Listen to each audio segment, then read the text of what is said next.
माननीय सदस्य सुश्री जून मालिया जी।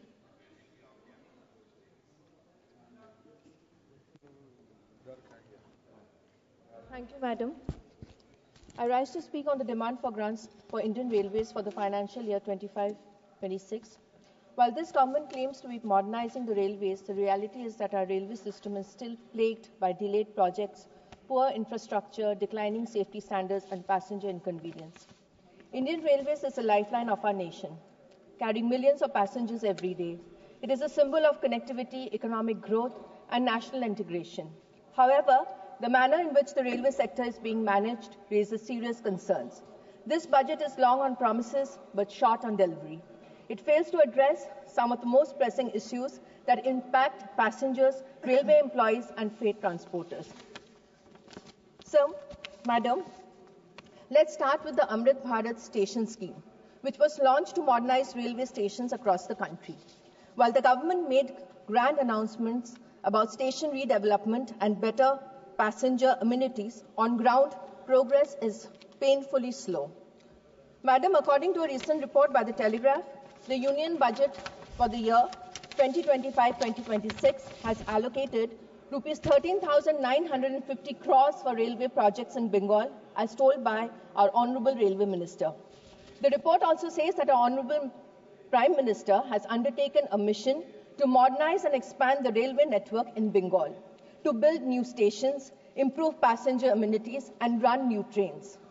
Madam, the state currently has rupees 68,000 crores of investment in railways. Although our Honorable Railway Minister boasts that the allocation made by our Honorable Prime Minister is 3 times that made by Srimati Mamata Banerjee during her tenure as the Union Railway Minister, he did not give a clear breakup of the allocation for the individual reports, thus making it non-transparent.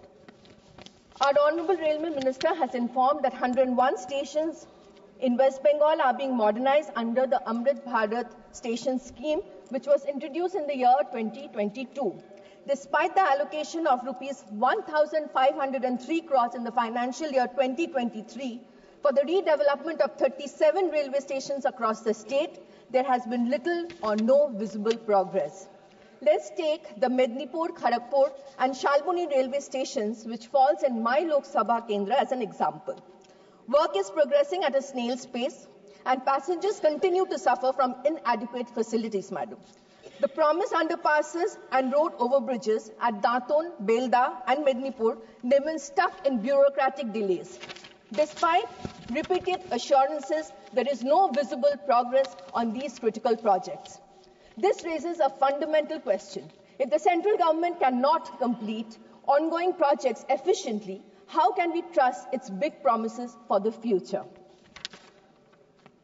Another major issue that has been completely ignored is train delays. In the Adra division, passenger and express trains have been consistently running late for over a year. Important trains like the Howrah-Purulia Express and Bhadrak Express are facing severe delays, causing problems for thousands of daily commuters. Despite repeated complaints from passengers, the government has done nothing to address the root causes of these delays. Instead of investing in better scheduling, improved signaling, and track maintenance, the budget only talks about expanding new routes without fixing the problems on existing ones. If the government truly wants to improve railways, it must first fix the existing network before making tall promises about expansion. In many places where railway projects are being completed, quality is a major issue. Take the railway underpasses in Shalboni, again in my Lok Sabha. These structures, which should last for decades, at least decades, Madam, are already crumbling within 6 months to a year. Corruption and poor execution have led to structurally weak railway projects, which are not only a waste of public money, but also a serious safety hazard. Why is the government not taking strict action against contractors and officials responsible for such substandard work, Madam?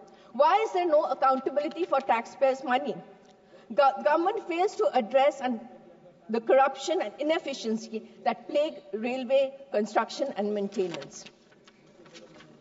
Another issue that must be addressed is the inhuman eviction of railway colonies residents in Kharagpur and other railway towns. Many families have been living in railway quarters for over 50 years, yet they are now being forcibly evicted without any proper rehabilitation plan.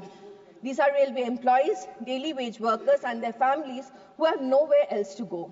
If the government wants to reclaim land for development, it must first ensure a humane and, ma'am, please give me 3 minutes, humane and fair relocation plan for these residents. Instead, railway authorities are using harsh eviction tactics, ignoring the basic human rights of these people.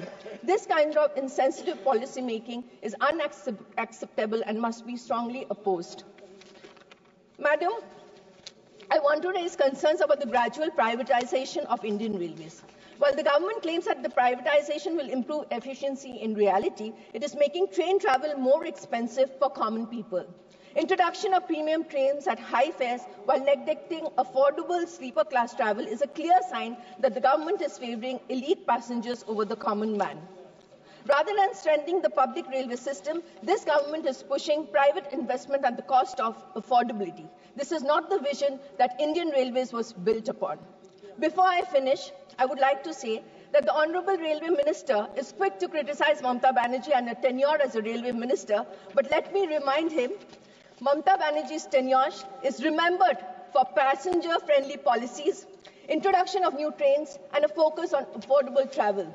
Her initiatives, especially Duronto Express, Garib Rath, and women's safety measures remain significant contribution to Indian Railways. She promoted early trials of ACD, anti-collision devices, which later evolved to more advanced technologies like Kavach. She allocated higher funds for track maintenance and accident prevention measures. Her tenure saw the introduction of better signaling systems and CCTV surveillance at key stations. This is just a few of the many things that she did as a railway minister.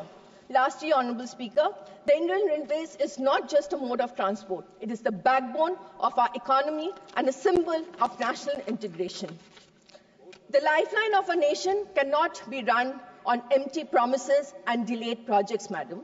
If this government truly cares about railways, let actions speak louder than words, because development is not measured by announcement, but by execution. This budget lacks the urgency, vision, and accountability that Indian Railways desperately needs. Until real reforms are prioritized, we cannot, in good conscience, support this demand for grants. Thank you, madam. Jai Hind, Joy Bangla, Joy Midnapur. माननीय सदस्य श्री पप्पू यादव जी।